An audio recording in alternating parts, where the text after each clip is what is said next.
আচ্ছা কোনছে আল্লাহ বড় না মানুষ বড়? ধরো গাদা, তুই কার হাতে কার জোড়া দেশ?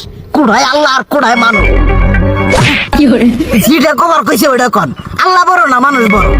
আল্লাহ তো বড়। আল্লাহ বড়, তাহলে আল্লাহর কথা না হইনা মানুষের কথা শুনেন কে? কি কইতাছস?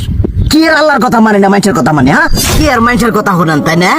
আমনে যে ওই দিনকে ডায়াবেটিসের রোগ নিয়ে যে হাসপাতালে গেলেন, ডাক্তার আপনারা কত কিছু খাবার না করলো, সব কিছু না খাই এখন চলতেছেন।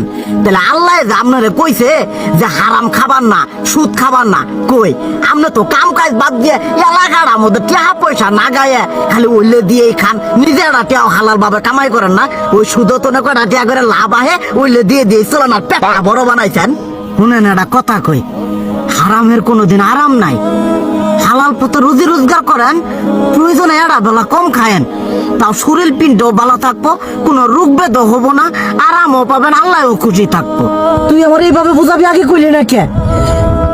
আসলে এই বিষয়টা তো আমি কখনো মাথায় এইভাবে নিইনি যে আমাদের কখনো ডাক্তার নিষেধ করলে ঠিকই আমরা নিষেধ মানি, কিন্তু উপর আল্লাহ যে কত কিছু নিষেধ করে দিয়ে সেটা মানি না।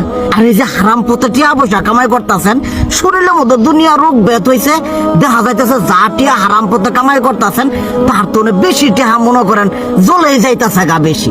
আজকের পর থেকে আমি আর এই হারাম সুদ খামো না, আমি হালাল পথে চলবো, হালাল টাকা পয়সা ইনকাম করবো।